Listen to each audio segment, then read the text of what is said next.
Baik, terima kasih Mbak Ica. Mari Bapak Ibu, kita membaca firman Tuhan dari kitab Kejadian 41 ayat 1 sampai 57. Saya bacakan sampai ayat 36 ke 26. tiga Ya, puluh tiga puluh enam enam. Setelah lewat 2 tahun lamanya, bermimpilah Fir'aun bahwa ia berdiri di tepi sungai Nil. Tampaklah dari sungai Nil itu keluar 7 ekor lembu yang indah bangunnya dan gemuk badannya, lalu memakan rumput yang di tepi sungai itu. Kemudian tampaklah juga 7 ekor lembu yang lain yang keluar dari dalam sungai Nil itu, buruk bangunnya dan kurus badannya, lalu berdiri di samping lembu-lembu yang tadi di tepi sungai itu. Lembu-lembu yang buruk bangunnya dan kurus badannya itu memakan ke 7 ekor lembu yang indah bangunnya dan gemuk itu. Lalu terjagalah Fir'aun. Setelah itu tertidur pula lah ia dan bermimpi kedua kalinya. Tampak timbul dari satu tangkai 7 bulir gandum yang bernas dan baik. Tetapi kemudian tampaklah juga tumbuh 7 bulir gandum yang kurus dan layu oleh angin timur. Bulir yang kurus itu menelan ke 7 bulir yang bernas dan berisi tadi. Lalu terjagalah Fir'aun. Agaknya ia bermimpi. Pada waktu pagi, gelisahlah hatinya. Lalu disuruhnyalah memanggil semua ahli dan semua orang berilmu di Mesir.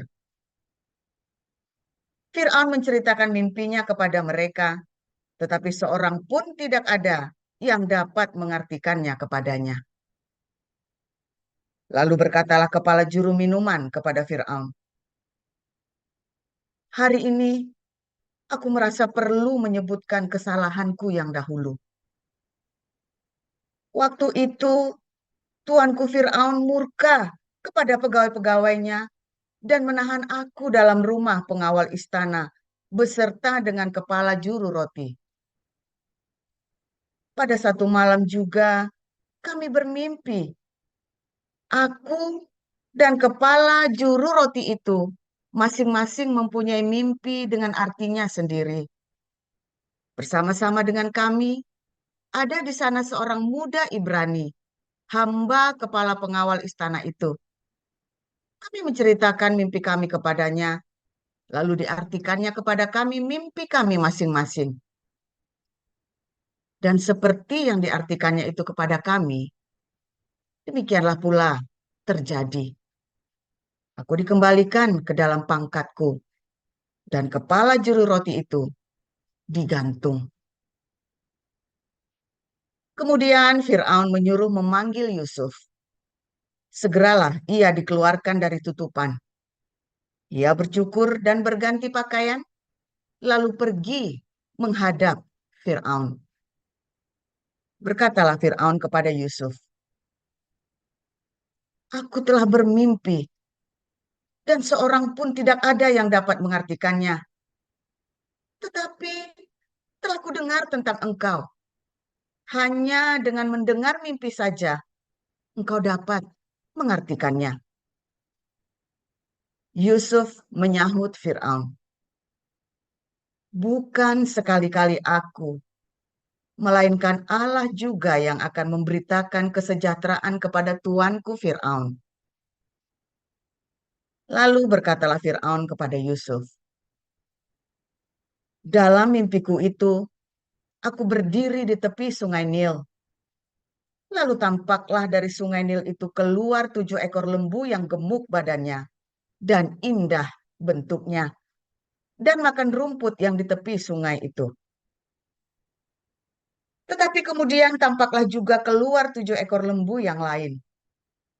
Kulit pemalut tulang, sangat buruk bangunnya, dan kurus badannya. Tidak pernah kulihat yang seburuk itu di tanah Mesir.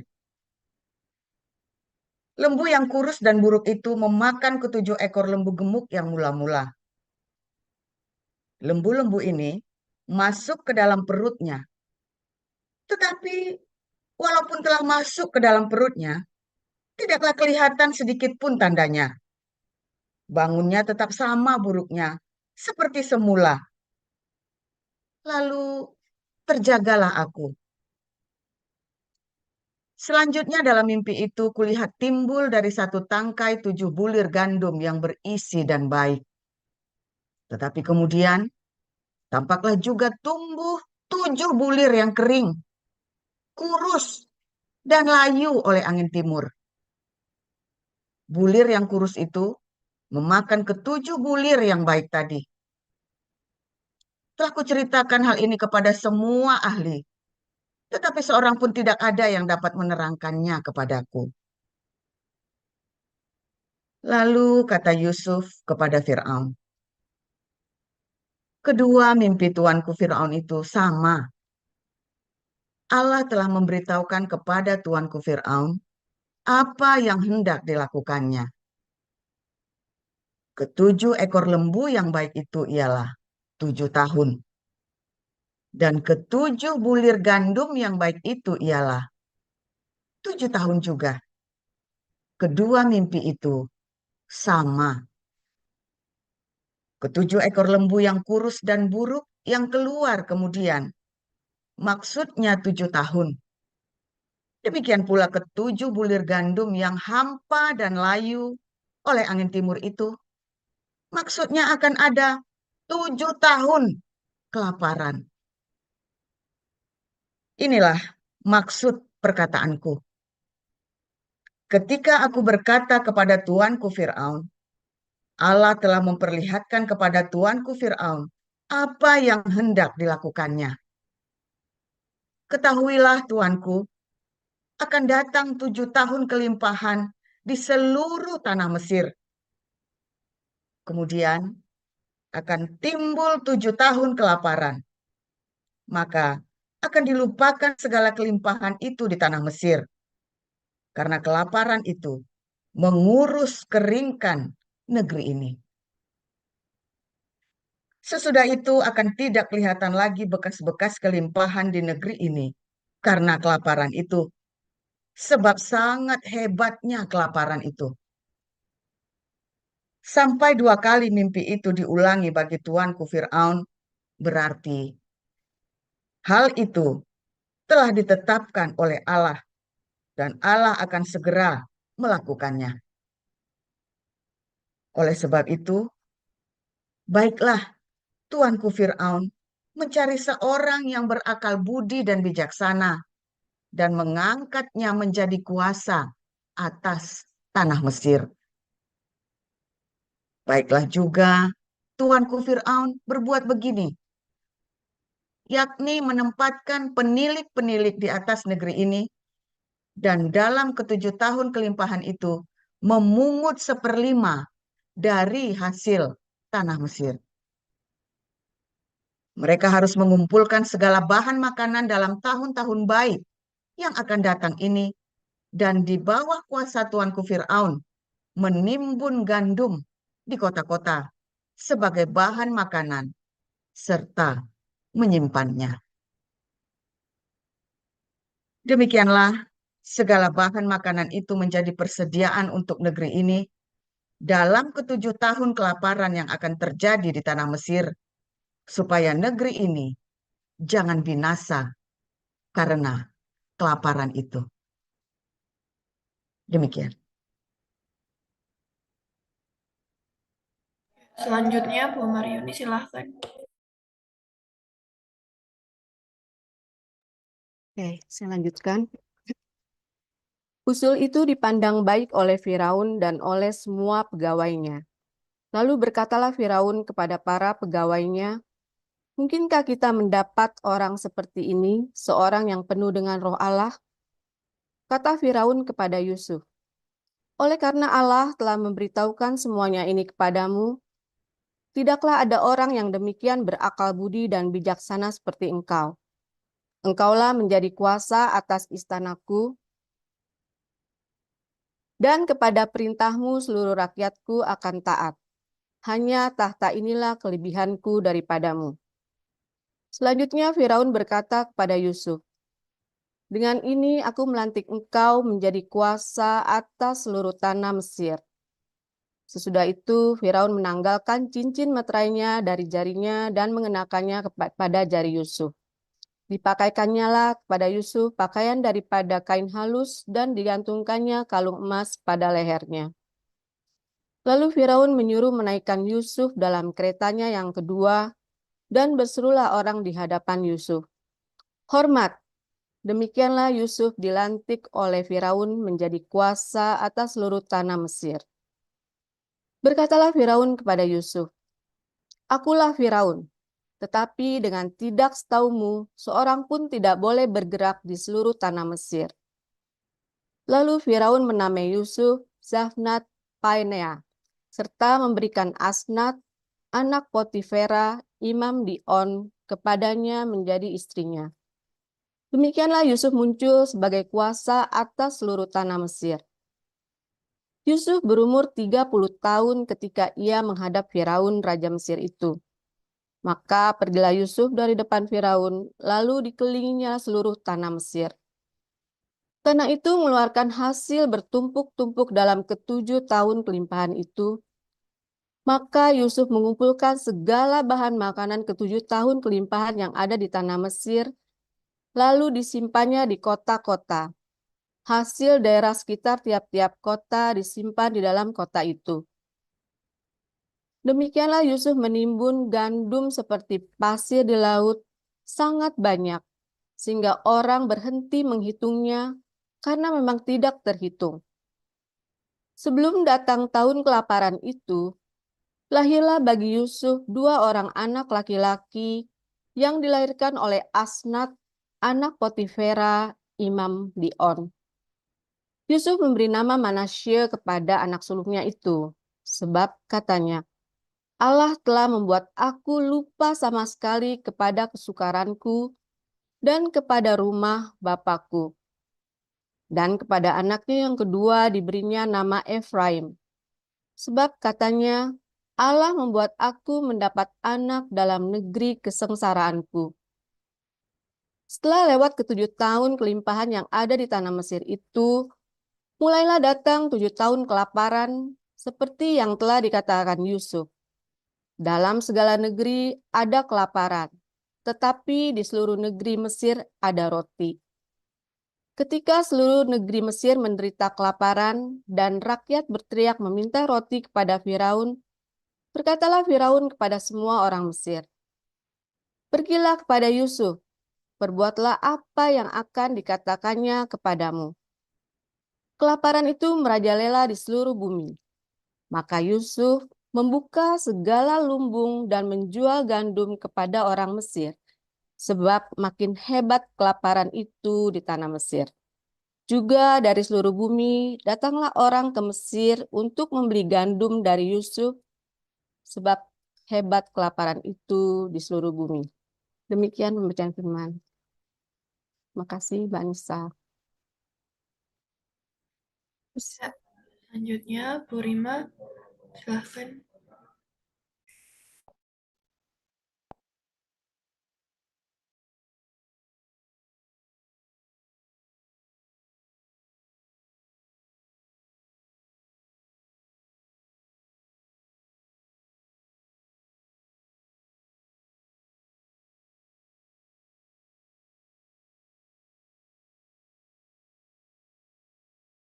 Baik, pembacaan kedua, 1 Korintus 2, ayat 1 sampai dengan 16. Demikianlah pula, ketika aku datang kepadamu, saudara-saudara, aku tidak datang dengan kata-kata yang indah atau dengan hikmat untuk menyampaikan kesaksian Allah kepada kamu. Sebab aku telah memutuskan untuk tidak mengetahui apa-apa di antara kamu selain Yesus Kristus, yaitu Dia yang disalibkan. Aku juga telah datang kepadamu dalam kelemahan dan dengan sangat takut dan gentar. Baik perkataanku maupun pemberitaanku tidak kusampaikan dengan kata-kata hikmat yang meyakinkan, tetapi dengan keyakinan akan kekuatan roh, supaya iman kamu jangan bergantung pada hikmat manusia, tetapi pada kekuatan Allah. Sungguh pun demikian, kami memberitakan hikmat di kalangan mereka yang telah matang, yaitu hikmat yang bukan dari dunia ini, dan yang bukan dari penguasa-penguasa dunia ini, yaitu penguasa-penguasa yang akan ditiadakan. Tetapi yang kami beritakan ialah hikmat Allah yang tersembunyi dan rahasia yang sebelum dunia dijadikan telah disediakan Allah bagi kemuliaan kita. Tidak ada dari penguasa dunia ini yang mengenalnya. Sebab kalau sekiranya mereka mengenalnya, mereka tidak menyalibkan Tuhan yang mulia. Tetapi seperti ada tertulis, apa yang tidak pernah dilihat oleh mata dan tidak pernah didengar oleh telinga dan yang tidak pernah timbul di dalam hati manusia, semua yang disediakan Allah untuk mereka yang mengasihi Dia. Karena kepada kita Allah telah menyatakannya oleh Roh, sebab Roh menyelidiki segala sesuatu, bahkan hal-hal yang tersembunyi dalam diri Allah. Siapa gerangan di antara manusia yang tahu apa yang terdapat di dalam diri manusia selain roh manusia sendiri yang ada di dalam dia? Demikian pula lah tidak ada orang yang tahu apa yang terdapat di dalam diri Allah selain roh Allah. Kita tidak menerima roh dunia, tetapi roh yang berasal dari Allah, supaya kita tahu apa yang dikaruniakan Allah kepada kita. Dan karena kami menafsirkan hal-hal rohani kepada mereka yang mempunyai roh, kami berkata-kata tentang karunia-karunia Allah dengan perkataan yang bukan diajarkan kepada kami oleh hikmat manusia, tetapi oleh roh. Tetapi manusia duniawi tidak menerima apa yang berasal dari roh Allah, karena hal itu baginya adalah suatu kebodohan, dan ia tidak dapat memahaminya, sebab hal itu hanya dapat dinilai secara rohani. Tetapi manusia rohani menilai segala sesuatu, tetapi ia sendiri tidak dinilai oleh orang lain. Sebab siapakah yang mengetahui pikiran Tuhan, sehingga ia dapat menasehati dia? Tetapi kami memiliki pikiran Kristus. Demikianlah sabda Tuhan. Terima kasih Bu Nerliana, Bu Maryuni, dan Bu Rima. Silakan Pastor Paul.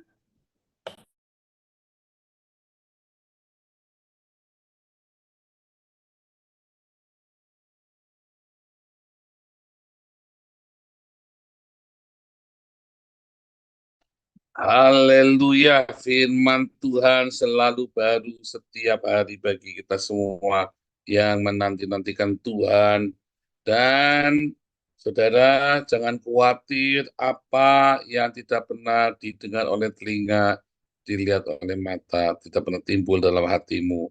Itu Tuhan sediakan bagi kita semua, saudara, bagimu, ya, bagi kamu yang mengasihi Tuhan. Nah, itu dia, saudara, ya. Semua orang ngaku-ngakunya mengasihi Tuhan, ya, saudara, ya. Benar nggak? Saya juga, Anda juga. Ya, sambil mengasihi Tuhan, sambil misu-misu, saudara, ya. Iya kan? Sambil mengasihi Tuhan, sambil berantem.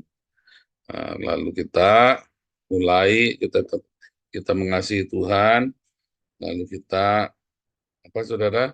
Kita nggak rela.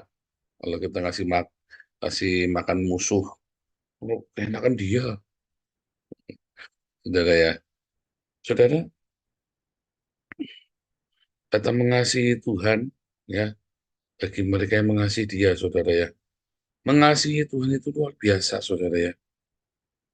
Sesimpel itu, tetapi kita suka bikin ribet, ya. Apa itu yang namanya mengasihi Tuhan? Pak Mulia, kalau engkau mengasihiku, apa kata firman Tuhan, Pak Mulia? Cariin ayatnya, Pak Mulia, kita baca sama-sama. Ya, apa bukti kita mengasihi Tuhan? Bila apa, saudara? Bila kamu menuruti apa? Perintah-perintahku, saudara. Yaitu apa, saudara? Untuk mengasihi sesamamu. Ya kan? Loh, iya, saudara. Mengasihi Tuhan itu dengan cara mengasihi sesamamu. Saudara. Itu sesimpel itu, tapi kita, saudara, saya dulu begitu juga, ruwet. Ya. Makanya kalau Anda masih suka bertengkar, itu, saya yakin Anda tidak mengasihi Tuhan, saudara. Ditampilkan Pak Mulia, ayatnya Pak Mulia, tolong dicarikan Pak Mulia. Pak Mulia atau hari ini tugas tuh? Pak Mulia, Pak Yuda.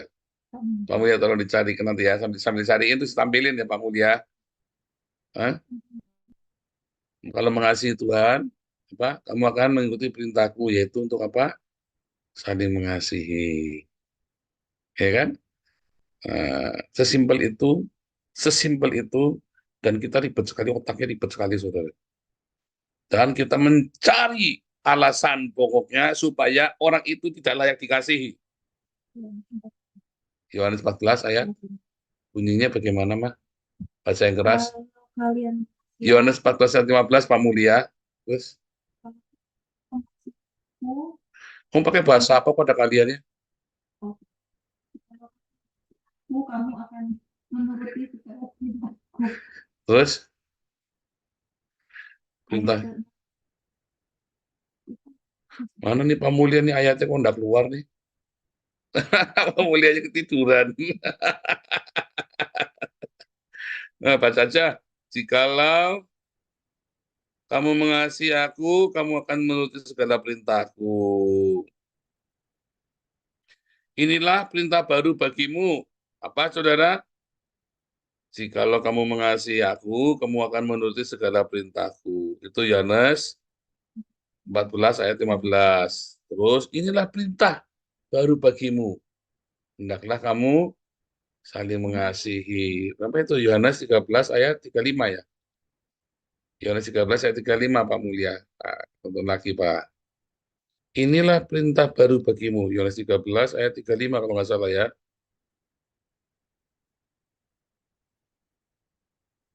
Nah, apa 34 35 ya. Aku memberikan perintah baru kepada kamu, yaitu supaya kamu saling mengasihi. Seperti aku telah mengasihi kamu, demikian pula kamu harus saling mengasihi. Dengan demikian semua orang akan tahu bahwa kamu adalah murid-muridku, jikalau kamu saling mengasihi. Pokoknya orang itu tidak layak untuk dikasihi. Orang itu kurang ngajar, pengkhianat. Orang itu sudah nyuri uang yayasan. Nggak boleh dikasihi.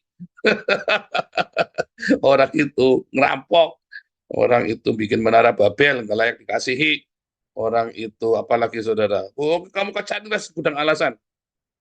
Ya, jangan pawe lagi, nanti pawenya nanti marah, nanti suruh apa ekspor septic tank terus, saudara. Emang gue cowok apaan, kata Pak HW. Gantian ya, Pak David, suruh ekspor dari Australia, saudara ya, septic tanknya. Alasannya pokoknya sagudang, saudara ya, untuk tidak mengasihi. Iya kan? Alasannya segudang kan? Untuk tidak mengasihi suamimu. Ya nggak yang?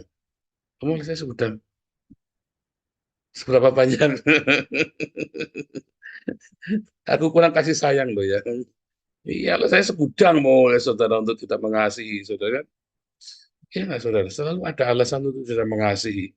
Selalu ada alasan untuk kita berhenti mengasihi, saudara. Mengasihi suamimu, istrimu, anakmu, orang tuamu, mertuamu, apalagi saudara. Kalau bisa cepat mati, saudara kan? Kemarin diledek sama Koden ya, sama Papi Daniel ya. Paling sama mertua paling ingat firmannya mertua itu paling diingat lah. Ya saya ngomong, ya ingat lah pagi siang malam firmannya mertua ya kan? Nyatanya terus dia bilang, siapa yang tahan sama hidup sama mertua? Mantu perempuan mana yang tahan hidup sama mertuanya? Saya bilang ada. Siapa? Nah ini istriku ini loh tahan sama mertuanya. Bisa tahan hidup sama mertuanya. Bisa nyepoki barang, saudara kan? Pokoknya kita punya banyak alasan untuk tidak mengasihi, saudara. Kamu alasannya pokoknya segudang, saudara. Di satu septic tank, ya, kalau perlu diimporkan lagi sama Pak David, saudara ya. Serius, mau kirim sekali sama Pak David satu ya, dan satu septic tank lagi udah pokoknya satu kontainer. Banyak sekali alasan pokoknya untuk tidak mengasihi. Saudara, apakah mengasihi? Kalau mengasihi berarti Anda mau naif bodoh? Enggak, saudara ya. Kasih itu tidak naif. Makanya saya bilang bolak-balik bedakan piti dengan mercy, saudara. Intinya adalah mengasihi Tuhan. Sehingga kalau kamu mengasihi Tuhan itu sudah ada lagunya. Ku mengasihi Engkau Tuhan Yesus dengan segenap hati, jiwa, dan ragaku. Kalau kamu mengasihi Tuhan Yesus, ya, kamu harus sangkal diri, pikul salib setiap hari, saudara. Kalau ada orang ngajak bertengkar, jangan diladenin. Ya kan? Karena kadang-kadang dia ngajak bertengkar, dia nggak ngerti. Kenapa dia bertengkar? Apa sih yang dipertengkarin? Kadang-kadang nggak ada. Yang dipertengkarin adalah omongannya orang. Bener nggak? Kadang-kadang yang dipertengkarin suami istri adalah omongannya orang. Itu katanya suami kamu ngomong begini, begini, begini, begini. Itu katanya istrinya kamu ngomong, itu katanya mertuanya kamu ngomong begini, begini, begini, begini. Itu katanya tetangganya kamu ngomong begini, begini. Yang kamu pertengkarkan omongannya tetanggamu, sementara kamu nggak ngomong, dia juga nggak ngomong. Lalu ada orang salah ngomong, kamu bertengkar, dan kamu, wah, semoga nggak mau lagi. Dan kamu mungkin berhenti untuk mengasihi, saudara. Banyak sekali alasan untuk tidak mengasihi. Ya, saudara ya. Dia jahat sekali. Banyak sekali, saudara. Makanya Tuhan Yesus mengajarkan kita dalam kondisi kita tidak suka sama orang pun. Kita bilang apa? Lepaskan pengampunan. Kamu lagi marah sama orang, aku ampuni kamu. Bilang gitu, saudara ya. Serius, saudara. Kamu lagi marah sama orang. Ya, ini Anissa nih lagi marah sama itu ya, sama tetangganya. Tetangganya nyolong pitik, saudara. Biara pitik mau buat pitik mau buat Imlek, curi sama tetangga. Kenapa kamu curi pitikku? Loh, kamu udah imlekan kok. Loh, nggak ada urusannya pitik-pitikku. Aku imlekan, nggak imlekan kamu. Aku ampuni kamu. Nah, gitu Anissa. Jangan kamu takut untuk jadi kodok di dalam cawat. Oh, jangan. Jangan kamu. Aku ampuni kamu. Saking jengkelnya ya. Kamu ngomong, aku ampuni kamu. Serius, saudara ya. Kamu nanti kalau ikut kelas profetik semua, apa yang kamu ikat di bumi ini akan diikat di surga. Apa yang kamu lepaskan di bumi akan lepas di surga. Kamu ngomong, aku ampuni kamu. Oh, Tuhan dia suatu ketika dia akan bertobat, saudara. Sak marah-marahnya kamu, jangan pernah ngutuk dia, saudara. Sak marah-marahnya kamu, lebih baik kamu luapkan, makanya kamu latihan. Kalau lagi jengkel ya, latihan ini, mau ketemu orang ini. Mau lagi jengkel, begitu udah muntah, saudara. Kamu ngomong, aku ampuni kamu. Itu, saudara ya. Ya, janjian nih. Serius, saudara. Kalau kamu tidak bisa keluar kamu malah keluarnya kamu tak kutuk jadi kodok di dalam ketekku. Wah, saudara, wah, jangan. Ya, jangan, saudara ya. Kamu harus, aku ampuni kamu. Latihan, saudara ya. Kamu kan muntah, saking pahitnya, saking marahnya, kamu muncak. Kamu ngomong begitu, saudara. Aku ampuni kamu. Apa yang kamu lepaskan di bumi akan lepas surga. Apa yang kamu ikat di bumi akan terikat di surga. Itu mengasihi Tuhan, saudara. Itu ceritanya Yusuf. Kamu kalau cerita Yusuf, saya kalau setiap kali saya baca ceritanya Yusuf, waktu Yusuf ketemu sama saudara-saudaranya, terus tiba-tiba Yusuf ngomong, saudara ketakutan, dikira mau apa, akulah Yusuf adikmu. Saya tuh selalu pengen meneteskan air mata, saudara. Saya kecepatan ya ceritanya, harusnya kan kita cerita Firaun. Tapi intinya, saudara, saya lagi mau cerita. Yusuf itu sampai lupa dengan segala penderitaannya. Karena dia mengasihi Tuhan, hatinya itu ikhlas, hatinya itu ngalah, saudara. Kamu bisa punya hati seperti itu nggak, saudara? Ya, kalau saya ikhlas sama Wapres, ngubur-ngubur saya ikhlas, sudah dong, saya jadi warga negara Belanda gara-gara Wapres. Ngubur-ngubur mau dipateni. Ya ikhlas ya, saudara. Bisa jadi warga negara. Lah, kalau misalnya Anda bisa jadi warga negara Belanda, kalau jadi warga negara Ragunan ya repot, saudara. Sakit. Tapi ikhlas, karena saya terbiasa ikhlas, karena saya selalu ikhlas. Pertama, apes, saudara. Kamu pertama kali mengikhlaskan itu, kelihatannya semuanya tidak baik, saudara. Ketika kamu ikhlas itu ya kelihatannya tidak baik. Percaya saya, saudara. Rasanya nggak rela, rasanya, aduh, ya, aduh, kok cuma dilepaskan begitu aja, eman-eman ya. Eman-eman ya. Mami saya suka gitu ke saya. Kamu cuma dilepas, kalau saya sudah hatinya ikhlas. Kenapa saya ikhlas hatinya, saudara? Lah, wong saya bisa kerja lagi, bisa dapat lagi, kok ngapain berantem masalah gituan, Mimi. Kenapa kerja lagi? Ya mana eman, ya enggak lah, nggak apa-apa lah, biar. Saya bilang begitu, saudara ya. Bikin lagi yang baru. Kemarin kita sudah ngajari tentang Ishak ya, yang berkali-kali sumurnya dirampas, dia ikhlas ya. Apapun, saudara, kalau kamu ikhlas, saudara. Apa yang tidak kamu lihat oleh mata, tidak pernah tidak oleh dengar telinga, tidak pernah timbul dalam hatimu, saudara. Itu yang Tuhan sediakan. Ya, Tuhan sediakan begitu dahsyat berkat-berkat jasmani dan rohani dalam hidupmu, saudara. Kalau kamu hatinya ikhlas. Belajar hatimu ikhlas ketika kamu dikhianati. Belajar hatimu ikhlas ketika kamu difitnah. Ketika kamu dilakukan tidak baik. Belajar hatimu ikhlas, saudara. Lepaskan saja ketika hakmu dirampas. Belajar ikhlas, saudara. Bukan berarti kamu pasrah. Pasrah dengan ikhlas beda, saudara. Kalau pasrah kamu tidak mau melawan. Tapi kalau ikhlas itu kamu bisa melawan. Tapi kamu tahu kalau aku gini nanti akan lebih buruk daripada ini. Lebih baik aku jadi lagi yang benar, yang ini lepaskan. Daripada aku ngurus yang ini dendam, jadi ruwet, jadi panjang, jadi panjang, jadi panjang. Wah, aku tak urusin ini saja. Itu namanya ikhlas. Kalau kamu pasrah, digebuki, nggak mampu, ya udahlah aku pasrah harus bonyok. Tetapi begitu ada yang lebih kecil dari kamu injek-injek, nah itu namanya kamu pasrah, pecundang gitu kamu. Kalau saya, walaupun saya bisa injek itu orang, ya, nggak ngefek. Nah gitu, saudara ya. Orang ngomongin saya nggak karu-karuan itu ya, nggak ngefek. Walaupun bisa tak injek, tapi nggak ngefek. Nah itu namanya ikhlas, saudara. Sama yang tak gede pun saya tidak takut, sama yang kecil pun tidak takut. Tapi hati kita harus ikhlas. Tuhan sediakan yang baik dari surga, saudara. Kamu akan diberikan yang terbaik dari perbendaharaan surga untukmu, saudara. Itu akan Tuhan sediakan bagimu. Syaratnya hati kamu ikhlas. Masalahnya ikhlas itu tidak bisa cuma sekali. Ikhlas itu adalah seumur hidup. Begitu hatimu penuh dengan keikhlasan dalam hal apapun, saudara. Itu yang dari surga. Selalu bedakan ikhlas dengan pasrah ya, saudara ya. Kalau pasrah itu kamu pecundang.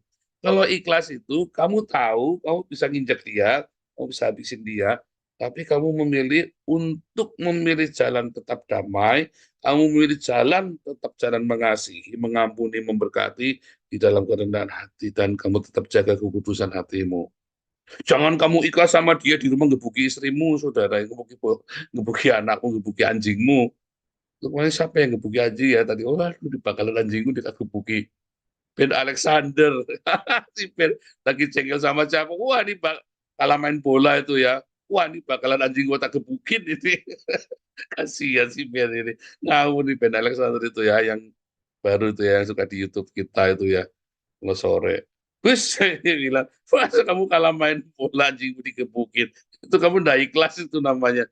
Jangan kamu ikhlas sama orang lalu di rumah anjingmu digebukin tuh. Itu kamu namanya nggak ikhlas itu.